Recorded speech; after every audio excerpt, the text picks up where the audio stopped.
I really just want to make the most of today. My name is Sean Lyons. I'm the director of Grow, and we provide a range of training options. But today this is a bit of an effort around how do we support great people to do good work in our communities. I'm fortunate to be supported by a great panel. So today's a conversation about anxiety and digital tools, and yeah, we really invite you to enjoy it. Before we kick off, Faye, could you start with a karakia, please? Love to. Thank you, Sean. Kia ora. He honere, he kokori o ki te atua. He mangarunga ki te whenua. He whakaro pai ki na tangata katoa. Hanga e te atahau, hana ka hau, ka roto, ka tena o mātou. Whakatongi o te wairua te pū, he e whene, e tōtou i o mātou. He aka hoki, I na mahi, ma tēnā rei rā. And this is saying, welcome everyone, honour and glory, peace on earth, and goodwill to all people. Let us open our hearts and our minds to the learning here today and embrace the togetherness of this learning experience. And with that, it's back to you, Sean, but welcome everyone. Kia ora. Kia ora. Hey, I said we've got a great panel, and I'm just going to do a quick invite to the people. We've got Sam Rodney Hudson, and she's a registered mental health nurse from Melon Health, and she's going to talk a little bit about her experience. She's been involved in mental health for 25 years, which is hard to believe when she looks like 19, but that's fantastic. Welcome, Sam.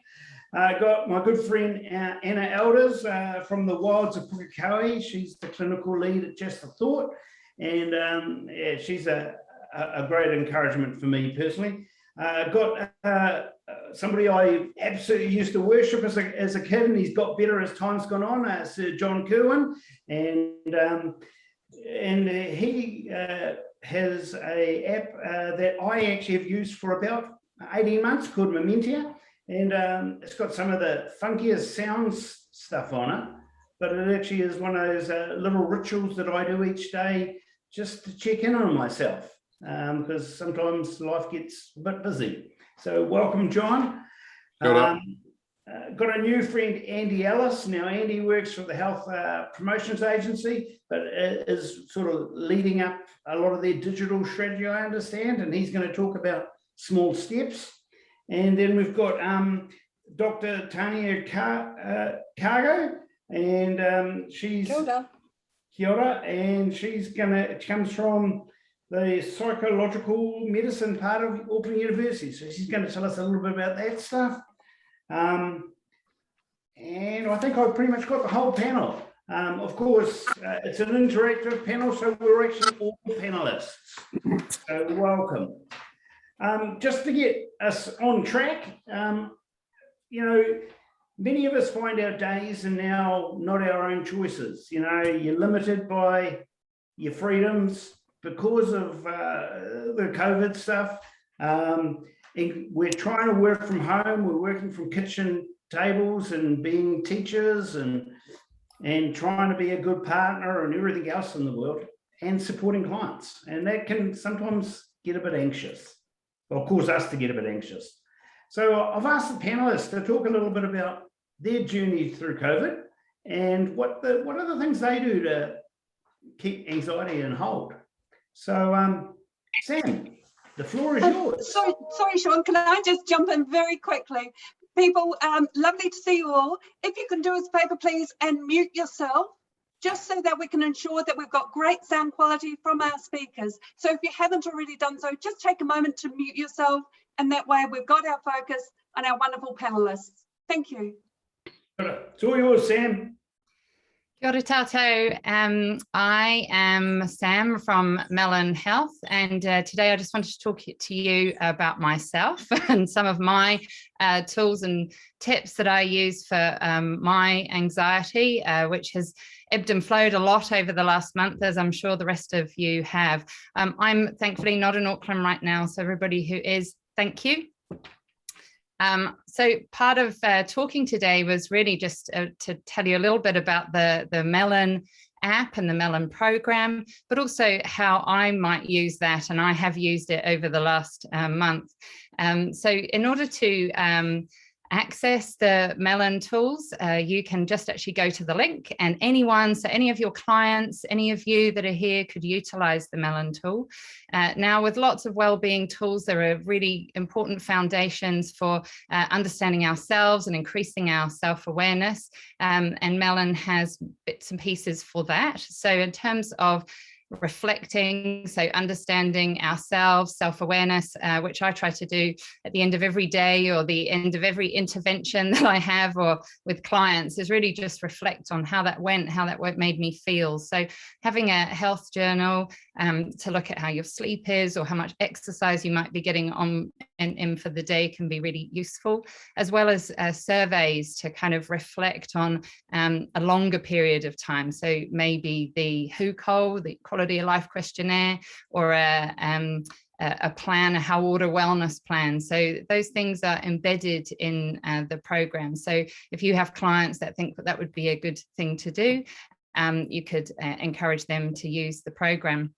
We have quite a lot of resources that have breathing exercises and thought exercises and different sort of psychological exercises for us to think about in terms of our well-being, and also a community forum. So there were things that I heard on the community forum through lockdown that I really needed to hear. You know, I'm working from home.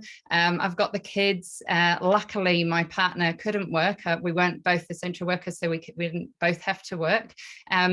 And I needed to hear some of the things that were posted on the community forum, which is actually a moderated, monitored forum that has a group of community support, peer support workers on the forum. And the thing that stuck in my head was that I was not working from home. I was at home through the pandemic trying to work. And I really needed to hear that. And lots of things that are shared on those communities are important for other people and their well-being. The other tool that we have is the Melon Manual. Many of you may have already heard about it. Lots of schools are using the illustrations and the videos and the exercises that are really quite image-based, and they are either downloadable or you just take a screenshot, and they can really support the CBT Act or DBT exercises that you are doing with the adolescents and teens that you're working with. There are quite a few little videos on there as well. And my son often says to me, can I watch that little Melon animation, that little cartoon, Mum? And the cartoons are really around tiny habits or breathing exercises or grounding exercises. So they're only 40 seconds. They're really good for little people to just watch and enjoy, and then really have a few tips on how they can manage their own well-being at that time. So I understand that Fiona's going to send out after today an email, and that'll have a bit more information around those two tools that are based on the things that we at Melon have felt are important for people to use, but also tools for clinicians to feel like they can give those links to somebody in between sessions, and that they can do a little bit more self-management around their well-being. So at my 5 minutes up, I was trying to make sure that I didn't infringe on other people's time. Okay, no, that's great, Sam. Let's just rattle through them. Anna, do you want to go next and just tell us what your experience has been? Yeah, sure.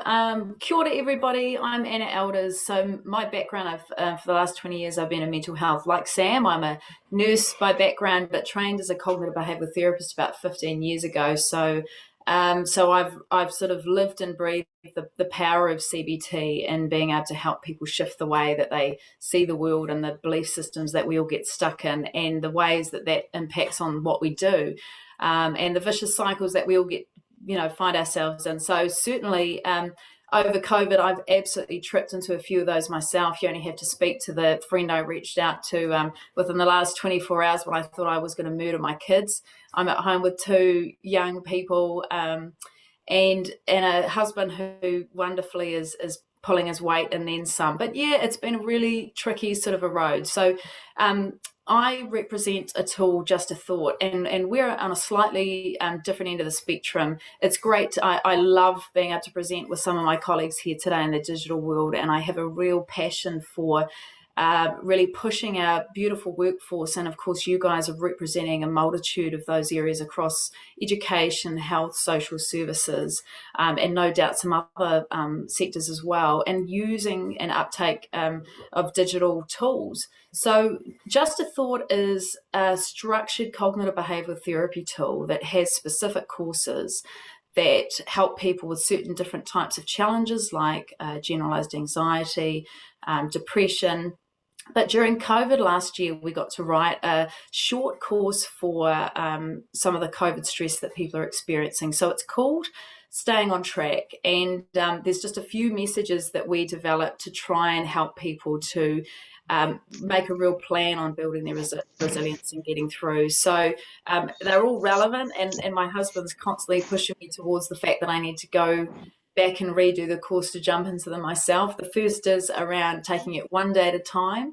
So letting our mind get away with ourselves and, into all those catastrophic thoughts that we have when we can't predict the future because there's uncertainty. The other is connecting into what matters. And so having that real sense of those value-based behaviours and activities and aspects of our life that perhaps are able to bring us a little bit more certainty and a little bit more sense of hope and positivity at the moment, and having those clued in so that we're not getting caught up in thoughts and worry. And the other one is that it's okay not being okay, and that really is embracing the human experience of distress. That's one of the big things I was being told last night in my state of parental distress, that it's really normal to struggle. It's really normal to have a whole range of emotions, that we've got to get good and get better at human beings is embracing them, so that we don't actually get stuck in them, because when you what you resist persists. So just a little bit about Just a Thought before I pass the baton on. So like I said, Just a Thought is a structured cognitive behavioural therapy tool. So it's absolutely free, and there are 2 ways that New Zealanders can engage with them. One is independently on their own. They can jump in, sign up for courses, and the courses tend to be 6 lessons, and that takes you through a beautiful narrative of someone that's struggling with a particular challenge, and takes them through their story, and through that you learn and you do exactly the same techniques and skill work that you would do with a cognitive behavioural therapist, with worksheets to follow. So that's absolutely brilliant. The second way is that it can be prescribed by a whole range of people out there in those support roles. No doubt, a lot of that will be happening within more healthcare professions, where you've got an oversight of someone's mental health, or whether you're a school counsellor, a GP, a psychologist, a peer support worker. There are all sorts of roles out there that and different healthcare workers that you can use the tool. And of course, people that don't have that real oversight and monitoring into people's mental health can refer people and tell people about the tool. So the brilliant part of prescribing the tool to someone is that it gets you linked into their account in terms of being able to follow up their engagement with the tool, being able to keep an eye on how they're going with the different outcome measures. And it just is really supportive for them. So just a few little more things to put forward. The tool itself is suitable for 16 and up, and really it's just for young people that have that great theory of mind, so they can put themselves in the shoes of the characters, because they've got to obviously be able to understand their experience as they go along, to connect and relate to it and get something from it. We've had about 32,000 people since we launched 2 years ago, so it's brilliant. And the really cool thing is, and hopefully our panel will get into discussions with this, there's a lot of myths out there around the, that digital is a challenge because of adherence. And look, no one sticks it. The majority of things they start up, you just have to ask me how many times I've started diet changes or gym memberships and haven't continued it. But interestingly, we did some user experience research recently with a group of people that had dropped out of our tool partway through the courses. And the wonderful thing was that all of them said that they had had the support they needed and things had gotten better, so they'd left. So anyway, I'm sure that we can get into the nitty-gritty of that and digital and think more with you about how you can utilize these great tools in practice. But I'm going to hand the baton on. Thanks very much, Anna. Hey, JK, do you want to pick up the conversation? Ka tangata titi, ka tangata kaka, takanga hoki a ho ti e mori ora. Ko mangere ti moanga, ko manakau ti moana, ko Patrick Rua, ko Patricia o ko Matua, ko Francesca Rato, ko Nico Rato, ko Luca o ko Tamariki, ko Frala toko wahini big boss, ko Tamaki Makauro, toko kainga ine, still in lockdown, to ko JK tongingoa. Nō reira, tēnā koutou, tēnā koutou, tēnā koutou katoa. And can I just start firstly by saying thank you to all you who have joined this, because I think the human interface is fundamental, and the work that you do for others is amazing. And I think that, we all care about this subject. So firstly, just congratulations to you is what I like to talk about. I created Mentemia, co-founded it with my partner called Adam Clark. That story started 5 years ago. I wanted to jump out of a window one night in Buenos Aires, and the guy lying next to me said, JK, you've got a good heart. I never planned my own suicide, but I had suicidal ruminations. So that one word got me the help, gave me that push to go and seek some help. So I came back to New Zealand, reached out to my doctor, who is actually the All Black doctor. So I'd just been on tour with him for 5 weeks and didn't talk to him. I went on the journey. I refused to go and see someone because I was an idiot. I didn't want to go and see a counselor. I didn't want to go and see a psychiatrist or a psychologist. And that nearly killed me. Once again, went on to antidepressants. And when I finally reached out and got some help, the journey, and I don't like using journey is a bit of a funny word, but I learned the IQ and the EQ about my mental health. When I talk about the IQ, I talk about the science behind it. What's happening to our body when we've got anxiety, what's happening to our body when we've got constant pressures, what's happening to our body when there's threats that we feel that we can't control. So that was the sort of science, in your body, what's going on. And then some of the EQ and some of the learnings that I got from breathing, from mindfulness, from a whole lot of different tools that I believe keep me well today. So I went from what I would call just surviving to thriving. And it was through education of the science and then implementing what I call my daily mental health plan, or in Mentemia, we call it the 6 pillars. So Mentemia was born because 5 years ago, I woke up and looked at our suicide rate. And it had gone from 615 to 620 to 630, 650, it just kept climbing. I also read that mental health was going into our Health and Safety Act. So I felt like I'd failed. I'd failed by being the face of it in our country, and the stats were going the wrong way. So failure doesn't scare me. Failure inspires me, because I think failure is an amazing tool to get better if you let that ego go very quickly. So I felt that digital was going to have to be part of the future. I also wanted to deliver mental health through the workplace. I didn't want the end user to pay, but I wanted to create what I call prevention. So we're all getting pushed to the cliff. I was pushed off the cliff, but I believe that if I had have known now what I knew back then, I would have put a daily mental health plan in place, just like I did with my rugby. First one in the gym, didn't mind a mirror either, by the way. First one in the gym, first one on the physio table, first one to get a massage, all those things for my physical health to try and be the best in the world. Wasn't doing anything for my mental health. I was very fortunate to meet my partner, Adam Clark, who was one of the early developers of internet banking for the cell phone. So he brought a lot of the technology. Our goal is to help 100 million people and save 100,000 lives. We want to deliver the product through the workplace, and we want to teach people just the daily mental things that you can all put in your life. So I think it can be different for everyone. Like, I have a really solid daily mental health plan. So that's how Mentemia was born. This time last year, we saw the crisis that were coming. So we started out as a business. We wanted bosses. We firmly believe at Mentemia that mental well-being is the future of workplaces. If you want to have a great workplace, if you want to look after your people, if you want to get productivity, all those things that people talk about, then you've got to genuinely look after the mental well-being of your people. But at the moment in workplaces, we say, it's no use fixing the fish if the water's toxic. So we all need to learn what that looks like. How do we put it on the agenda? How do we do that every day?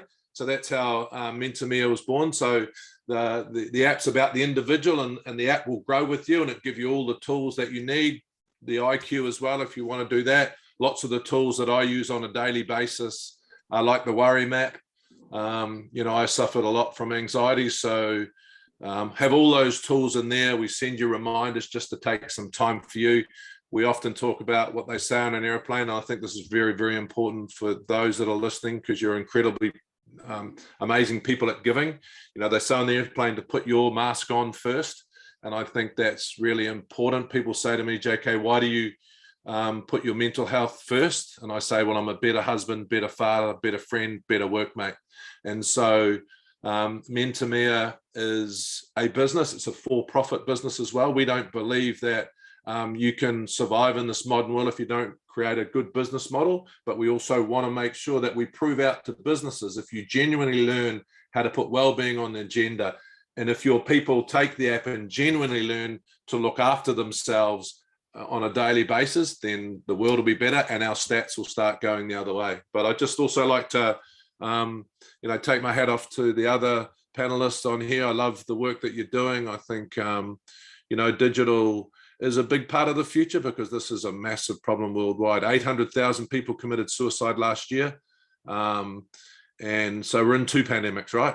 COVID and also our mental health. And I think we can all work together and make sure that we are doing whatever we can to deliver whatever services people need, either human or digital. And we all need to work together to create a better New Zealand and better world. So it's lovely to be here and looking forward to the conversation. Hey, kia ora, John. That was fantastic. Hey, Tania, are you able to tell us a little bit about what you're doing?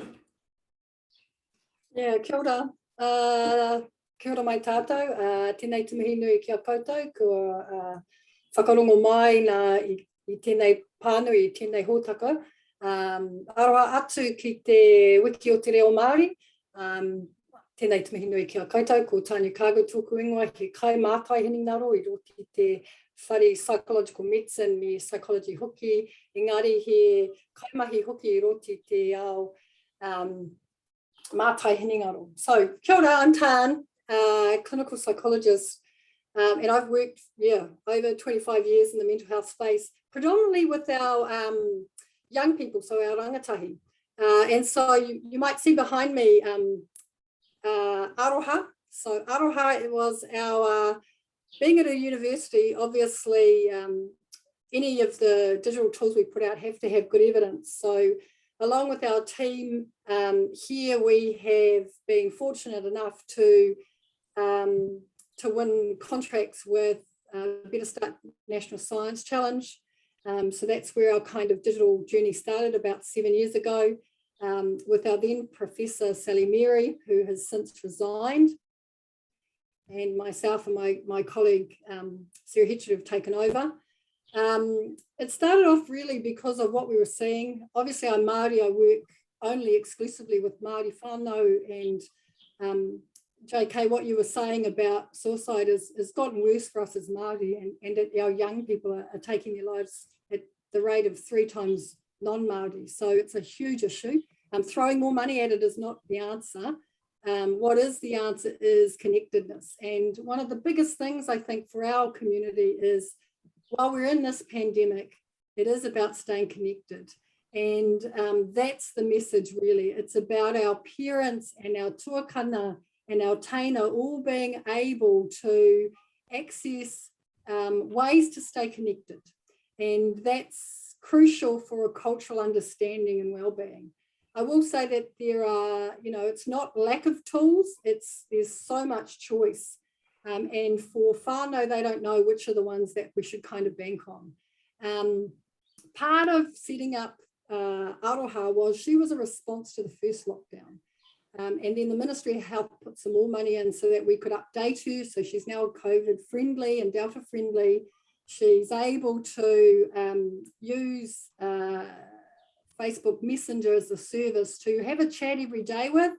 There are a variety of kind of well-evidenced tools that are Māori and co-designed, but also that are, the way that our young people like to talk. There's lots of TikToks on there. There's some cool, I don't know about the rest of you, but I don't know how many cats I can look at, but there are a lot of cute cats doing cute things on here. There's an opportunity for young people really to be connected as much as they can be. The other thing too, there's a lot of practical support. So for Māori, trying to have our own ways of connecting and keeping our own wairua safe, using our own te hā, or the breath, and being able to use that as a way to help our tamariki in particular. We've kind of said to them, look, although you might think schooling is important, and I was really touched by your story about being a parent, this is the kind of opportunity that many of our whānau have had to have the types of relationship with their moko that they would never have had before, because they're often in jobs and they're essential workers. A big part for us is we're involved in clinical trials at the moment in 2 big schools in South Auckland. So obviously, Aroha, if you sign up to Aroha Tiny, .cc/Aroha, you will be walked through our research project that's currently going on. And what we're doing in that way, it means that they like to talk. So they don't like long things. They're not going to do an online course. We used to be able to deliver things in 5-minute blocks. Now they're like 30-second blocks. So the way that young people, they're very savvy digitally. It's very expensive to do the digital tools. It's an ongoing commitment.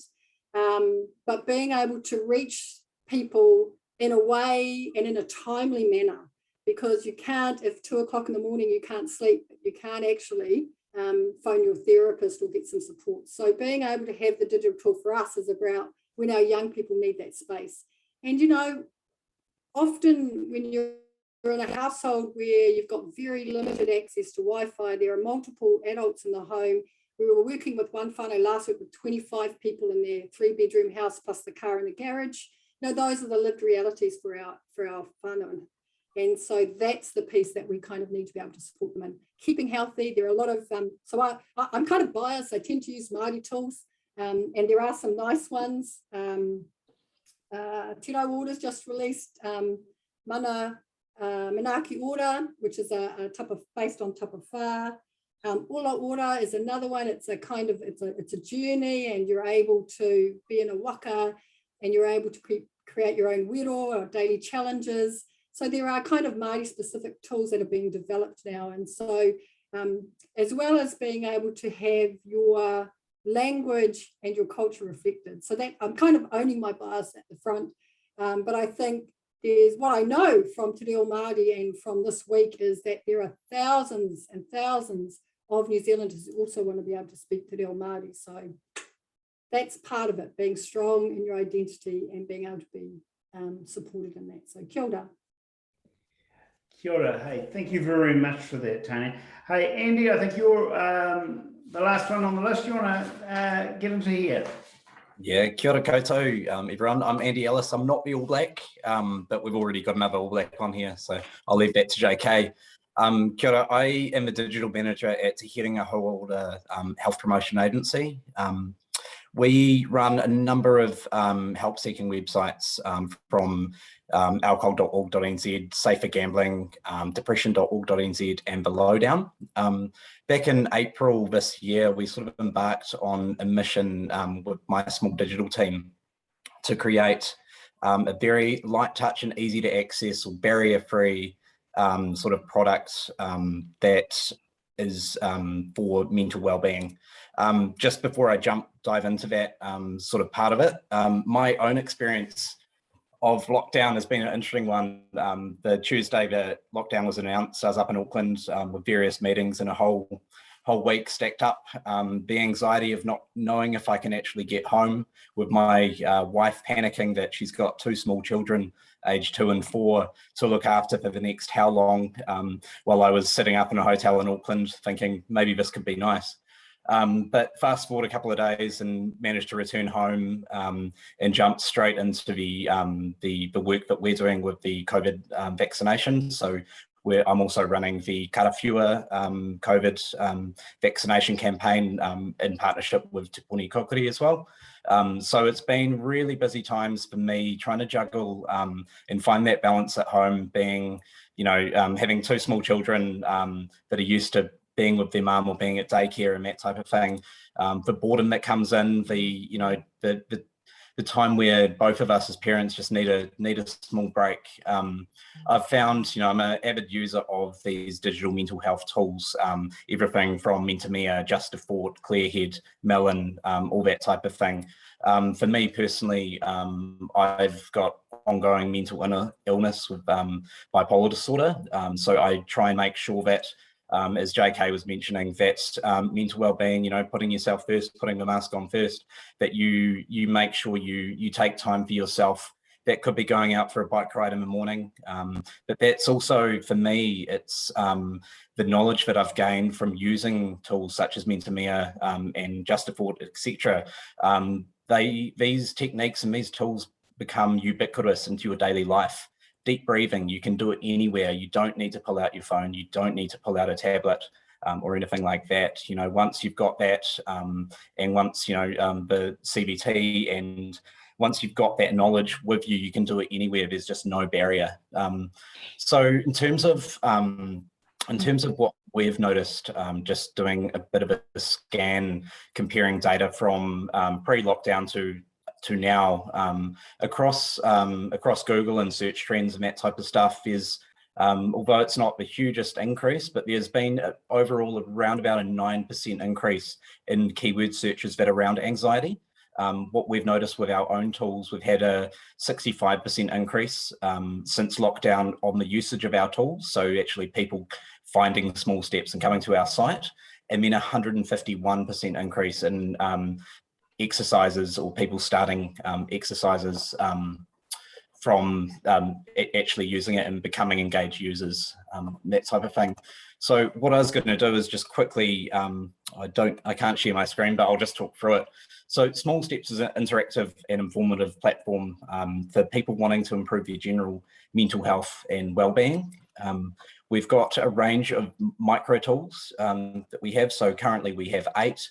They are around a range of things, from deep breathing exercises to gratitude practice to mindfulness techniques, that type of thing. But what Small Steps is it also signposts the people that are coming through from depression.org.nz and coming through our various campaigns that we've got running. It signposts them through to Aotearoa made, born and bred mental health apps like Melon, and Mentemia, Just a Thought, Clearhead, all of these amazing products, Sparks for youth, and all of these amazing products, sites and tools that are there.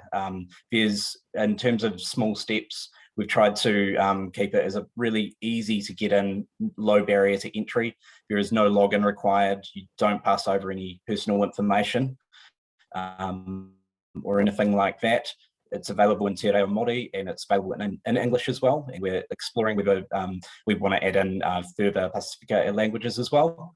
And so currently we've got 8 tools. We're also releasing another tool end of next week, which is around sleep hygiene, and then with some further tools to come throughout the year around self-confidence and yeah, a range of other things, and probably as another sleep tool to go on top of that. What we've noticed since we've launched in April is that we've had a huge volume of users come through. So currently it's over 130,000 individual users from New Zealand have been using Small Steps, and then also going on to these other amazing tools that have amazing features that are available across New Zealand. So aside from that and continuing that development, so Here Ora are also going to be creating or helping to run an incubator to develop a kaupapa Māori mental wellbeing tool. So stay tuned for more information about that in the future. But yeah, nice to meet you all. Thanks for joining, and really appreciate everyone sharing their stories. Cool. Ka kite. Kia ora, panel. Hey, I really appreciate that. I guess one of the questions is, as people are working their way through lockdown blues, what are you guys seeing at your end, and how can we better position digital tools as something that people can access or know about? Because it must be reasonably hard. People have got to step out themselves and do the research, and if you're not in a good place, that can sometimes be a bit hard. What do you guys think? I'm happy to run at this one first and share the kōrero around.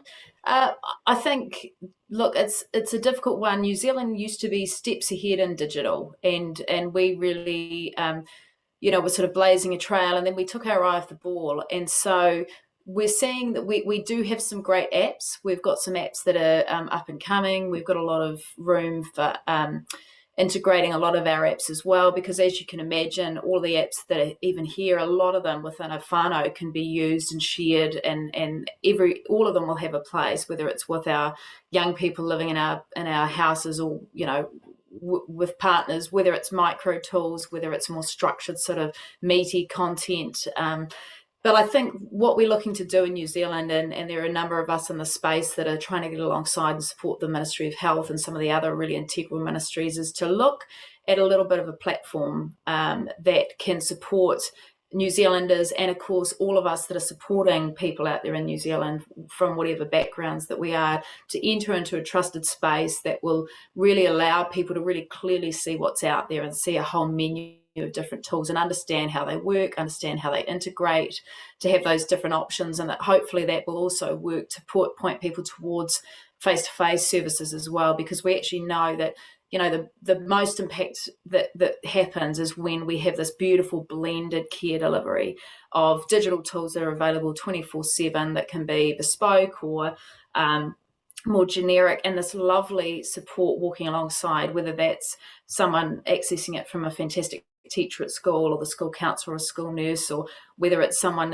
in the primary care team that are walking alongside, or whatever services it might be. And also, like John sort of saying, we're seeing more and more of these tools in the workplace. So we really in New Zealand, we need to get ourselves together with the strategic vision. But one of the other big things I'd say is that we need our workforce to get on board.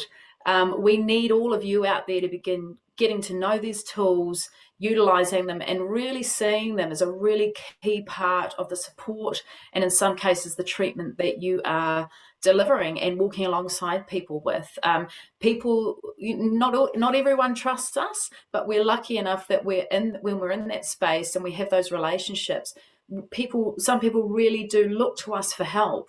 And so we need to really make use of that to empower people with knowledge. And I think there's a lot of good work going on in this space, and the collaboration that we can see today with all the awesome colleagues that we've got up here presenting. But yeah, so my big pull to you guys is, if you want to help, get to know these tools and really work out how you can utilize them and optimize the support that can be delivered to the all the amazing Kiwis that you're supporting. Cool. Anyone else on the panel want to comment on that one? Yeah, I think a lot of the time it's about leadership. So, when I was really, really unwell, and I think you're right, Sean, when you talk about sometimes, like I remember just getting to the letterbox and back was exhausting and one of my goals for the day. So, you know, when you're trying to lead other people, I always believe in leading by example. For me, you know, I talk about breathing. When I talk about it in a public sense, I say, well, what's the most famous breathing that you're seeing at the moment? It's the All Blacks, right? Or the Warriors, or whatever sports team you can think about. They're using breathing as a moment to, you know, bring themselves, centralize themselves, so they're not living in the past or in the future. They're back to their thing. So, you know, at Mentemia, we talk about leading. So you've got to look after yourself. And as you start looking after yourself and getting those tools, that's when I think I can communicate them to other people. Let's try breathing. Why? I do breathing, and this is how it helps. Experiment. I think all the tools we're talking about are fine. And you need to encourage someone who's really unwell. Hey, this is a journey. You know, if you accept this, some things will work and other things won't. So let's try some stuff and adapt. You know, I didn't like it. That's cool. Try something else. When I started this journey, it was about success and failure, not about the journey. And so I tried meditation, and I've got a ruminating mind. So, you know, I say to people, meditation is fantastic, just made me anxious. So I do other types of meditation. I do mindfulness, and I keep myself active. But when I went, it was about failing. And often when you're so unwell, you look for one thing to fix you. So you've got to communicate that and develop really good habits. You know, I think, you know, 85% of people with a gym membership don't go. You know what I'm saying? It's still in the pot. So habitual change is really hard. And what I talk about, what we talk about at Mentemia is DOT. Okay, you can write this down. DOT. Just do one thing, right? And do one thing till it becomes habitual and you feel good about it. And then do that, right? And do that is do another thing. You know, don't try and do 20 things at once.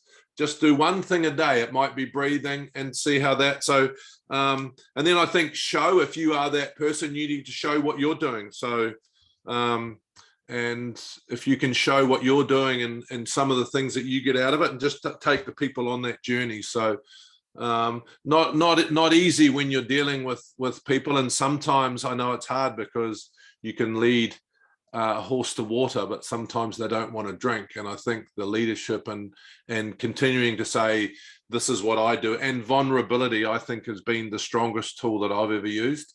And it was lovely to hear vulnerability today. You know, yeah, I suffered from anxiety. I wasn't ready for COVID when I got locked down, and it pissed me off. I was angry because I got anxious, and I should have been ready for it, but I wasn't. But then I've really learned to sit with my emotions, that I am not my emotions, they will pass. But they're all techniques that we're not teaching our kids, and so, you know, sometimes some of that habitual change is hard to get, but that would be my advice. We call it lead, show, and care. Yeah. I guess there's I'm just looking at the chat, and there's some people saying, well, how does this stuff work for people who may have a disability or maybe not have easy access? And where I'm currently today in Taurua, you know, there isn't great internet in our small areas, and there isn't a lot of wealth. So when the Kaimahi are trying to support people, we actually have to send them prepaid cards because they don't have any internet at home. So how do we get this stuff to work for people who may have a disability, may have a sensory issue, may have another barrier, because at least digital's there? I can step in on this. I mean, digital can definitely be a barrier. What we have encouraged many people that are using Melon and you know, mental wellbeing that I've talked about today is just one of the programs, but a lot of people will go to the libraries and use the Wi-Fi. That means that it's not available 24/7 for them, but it may be that they have an opportunity to do a module and look at some of the resources through that time. But it is certainly a barrier. And I think all of us, I can speak for everybody on the panel, that we are also working, you know, behind the scenes to look at the digital divide and really encourage different organizations to provide some of the tools free to people who really need to have some support. So what that enables is that we can have a wider reach and broaden where the tools get to. So, but it's an ongoing conversation without a doubt. In response to how the tools are going to help people with disability or with what is perceived as more serious illnesses, I think well-being is universal. I certainly in my work to do the foundational things like have a look at our sleep or understand that we are going to have disturbed sleep and that's okay, and the sort of relaxation techniques around that can help anybody with all illness and all disability, even though I think we do hear some criticism of that sort of well-being word. I think that those foundations are essential with all illness. Yeah, look, I think for me, I think the centralization of our health service physically might have had some help, but I think that mental health needs to go back into the communities. And digital is one way, but it's not the only way. And I think once you get into communities, the community will know who needs the extra help, and it needs to be, I call it putting it on the agenda. A lot of the problem, and I'm probably not talking about disabilities or someone who suffers, the 4% who suffer long term, but normally people know where they are, and we need to use the community to add mental health to their support network. That's how I believe it needs to be run by the community. I think the community also needs to put it on the agenda as something we should be talking about right across the spectrum every time we talk. Tanya, the beautiful thing about this week is everyone's trying to speak Te Reo Māori, and that should carry on. People say, "Oh, you're looking forward to Mental Health Week?" I said, "No, it's every day for me." And I think that we're aware of some of these issues and we can't attack them from a bulk point of view. So if you take it back to the community, give them the resources, then they should be responsible for someone who has a disability, someone who might have some hearing, whatever their issues are. But then the other thing is we need to put this on our agenda so that if you have your first anxiety attack at 16, it doesn't come as a surprise. You know what it is. You know what it is, you know where to get the help, you've been educated around it rather than freaking out. And so I think we need to do a real big community sort of communication piece. And then I think we'll get around some of the poverty issues for delivery. I'm not talking about poverty issues as getting rid of the poverty issues. I'm saying deliver to people who cannot afford it, deliver to people with disabilities, and the community should really know where they are and what they need. That's my thought about how we can possibly change some of our communication, at least. I was just going to... Most of these, sorry. I was going to say most of the mental health stuff is happening before they're teenagers. So it's kind of too late by 16. The kind of need is to have it within school so that it's being taught alongside every other subject, alongside physical health. There's always been a position for that. My worry is that teachers are telling us we have already got too much to teach, we can't take on this other piece. But what we know is you can't have good health without mental health. It's just not possible. So being able to have it from our mamas right through our babies, that's the first point of call. And taking a whānau approach has got to happen. They don't just kind of fall out of nowhere, right? It's that kind of whole adage that wherever that relationship is, you can guarantee it's going to be maintained or supported within the environment. And we've now got really stressed families out here who have little money coming in, little food. They got to think about where they put their money into what. And so mental health becomes a huge issue. And it's sometimes the only contact our kids have with an ability to get help and support, because it is really challenging times for them. So, Tanya, I'll just jump in really quickly there, because one of the things also I did besides Mentemia was created a JK Foundation. And we have created a curriculum for the schools. It's called Mighty. And we facilitated for 1 year and we put coaches into schools, and it becomes an integral part. So go and have a look at Mighty, because you know, teachers in schools don't want any more pressure on their financial and their human resource. So I haven't been very public about Mighty, MITEY, because I wanted to do all the testing and make sure it was working before we put our heads up. So don't tell too many people. It might come public in a little while, but we're in 20 schools at the moment and hoping to go across the country in the next 3 years. I just wanted to jump in and ask, Celia's been asking some really good questions, and then I can tell that she's a great advocate for people with disabilities. Celia, there is a framework coming out that the ministry is going to be pushing, and I think it will put some mandates on ensuring that all of our tools and apps are accessible to people with disabilities. So Just a Thought's just run through an accessibility audit with I can't think of their company now, but basically we had a whole bunch of people that had different types of sensory disabilities who attempted to use our tool and have really been able to come back and say, this doesn't work, that works, that's great. So what we're going to see, and it's the same with creating tools for Māori and for Pacifica and specific, you know, if we think about some of our LGBT community, we're going to start to see more boutique created tools that are there that speak to people that work on specific challenges as we invest in digital and as we really see digital health and social well-being as a big part of the way that we run and complement. So that's going to be happening. Just the other thing, around what Tanya said and John as well, around our young people. Look, I worked in CAMS for 10 years of my 20 years in mental health, and we used to always say that young people bring their parents for therapy. So I think alongside ensuring that emotional well-being and all of that essential information that we need to learn as human beings is taught in schools, we need to make sure that our parents are functioning. My kids are in a much better space when I'm in a good space. They are my emotional thermometers. So, you know, we've got some beautiful tools out there at the moment for young people, but those who have asked questions around tools for primary school age, for young people, for people that have challenges, whether it's, you know, they're sitting on the spectrum and whether or not the tools will work for them or not, parents have a great capacity to go on, use these tools themselves, learn the skills, apply them to their own well-being, bring them out into their parenting. And that's one of the ways I always sell the tools to people. These are skills and lessons that you will not just take into your life, but you will be able to pass on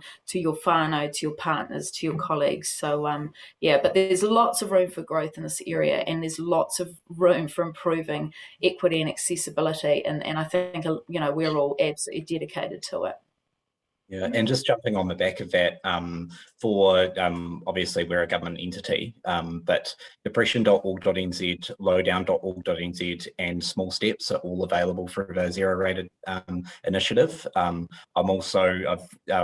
HPA Te Herenga Hauora were involved with a pilot of that initiative, and I would encourage anyone that wants to look at trying to get their tools onto that Zero Rated initiative to have a chat to me. I can signpost you through to the right people over at MOH and telehealth services, because what we've found is that reduces such a barrier for people that do not have any data on their phone, but they have a smartphone, that they're able to access it. But also for people that do have data on their phone but don't want to watch videos and waste it, you can access everything that we've got for our tools through the Zero Rated Data Initiative. And I think that's something, as we get more and more health services and digitized health services on board, I think that should just become the norm, because we want to, you know, obviously reach as many people as possible from a digital inclusion point of view and equity perspective as well. And then just finally on for majority, and I know, you know, there's some amazing people behind the scenes at every one of these digital wellbeing sort of tool companies, but in terms of accessibility, ensuring that your sites are accessible and usable by people that are blind, people that have various vision, hearing issues, etc. So for government websites, we must meet a AA standard. For what we've done on Small Steps, that's a AAA standard. And I know for sure that majority of these other tools, they are up to standards when it comes to accessibility. So on top of having accessibility and the new digital mental health framework, I feel like we'll be in a much better space to ensure that we include everyone who wants to use these tools. Cool. That sounds great, Andy. I guess as a parent, I kind of model to our children the fact that I use it. I use tools, and I need to check in on myself, and they tell me when I need to go check it out. You know, kids don't have any filters, you know, they kind of just share it straight up. But you know, when I'm looking at some of the tools, I guess aren't they? They look like they could be quite suitable for a clinician or a support person to work through with a service user. Would that be a fair call? Yeah, definitely. I think we've got a whole range of tools. I mean, Aroha is the one we focus on now because that's specifically for the COVID and anxiety around that.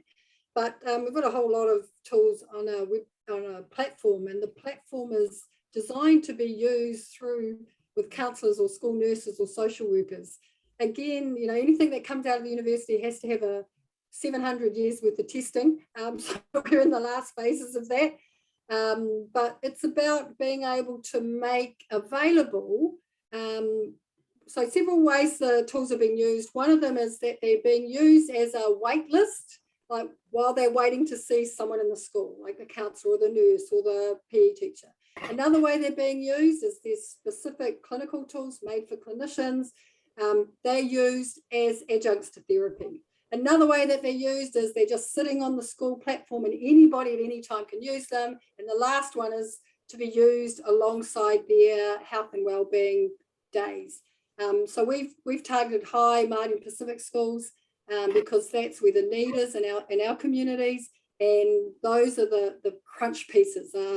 Having a tool that can be used in the way that each of the clinicians at schools want to do. And that's the piece I think that's magic. It's not here's the tool. It's for everybody. What does your school want? How do you want to use that? That's the way that we design it. So cool. Anyone else on the panel? Yeah, like all our stuff goes through our clinical team. So, you know, it's all like Tanya said, it's all been put through the process, which is really, really important. So it certainly won't do any harm. And I think, you know, if you're struggling for resources and you think digital could help, my advice is sit down with it, have a good look at it yourself, and then you know, get people to do it with you or get them to take it away. I mean, Mentemia is free, you can download it, and maybe get them to do something simple to start with, like the breathing, which is not going to do any harm to anyone. So that would be my suggestion. But all the stuff that we put in, all the written stuff, everything is all clinically sound. Yeah. Hey. Yeah. I guess. Yeah,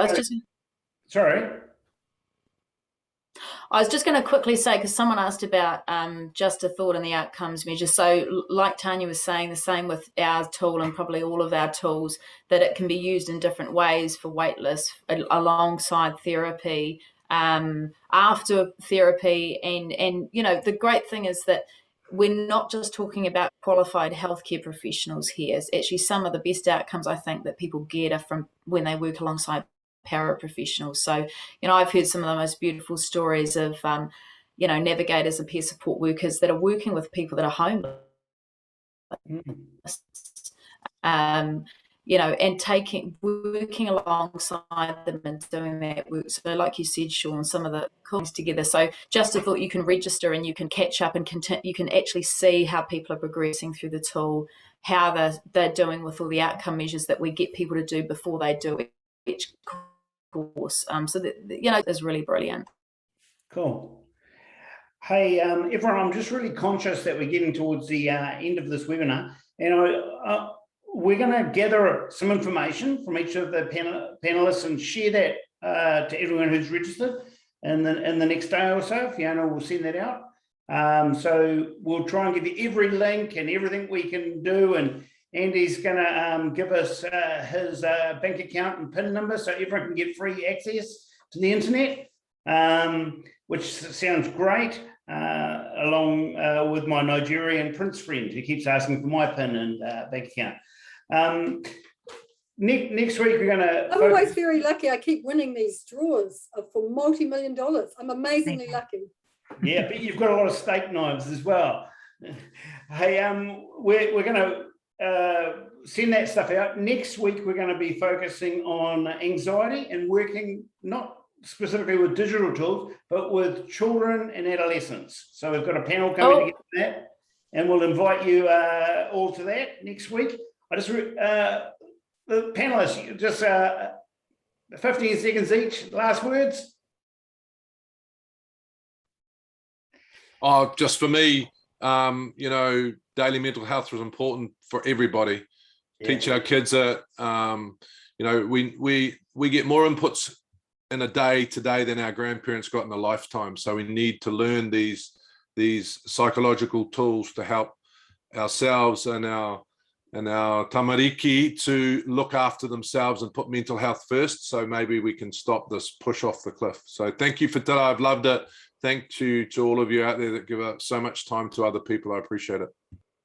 Yeah. I agree. Thank you. It's been actually amazing to be on this panel with everybody else and hear about everyone's tools. And I'll mirror what JK said, you know, as clinicians, make sure you put yourself first, because you actually cannot help anyone unless you put yourself first. So whether you're using these tools or the other tools that you've learned through your life, kia kaha. Anyone else want to have a final say? Oh, I'll just say, yeah, every tool's the right tool if it gets you to stay alive. So I don't care what you're using, I don't care how you're using it. And if we can just keep people connected to each other, that to me is the key. Kia ora whanau. Kia ora. On Andy. And just, yeah. I was just going to say, just before we finish, if there's still room. Go on, Anna. Yep.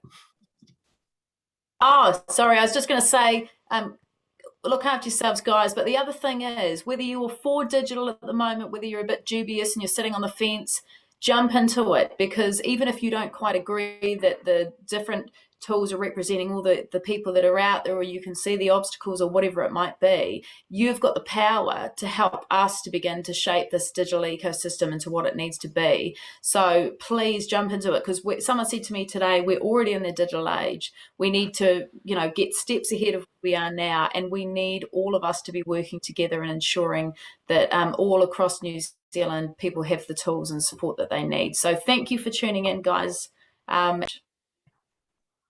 Kia ora. Andy. Yeah, and just to mirror what everyone else has been saying, everyone, there's some amazing people on this call, and keep up the amazing work that you're doing. Yeah, there is no one magic pill to magic bullet at all for when it comes to mental health. We know that what some people might like talking to a person, some might prefer to talk to someone on the phone. Some people like to do it in the privacy of their own phone.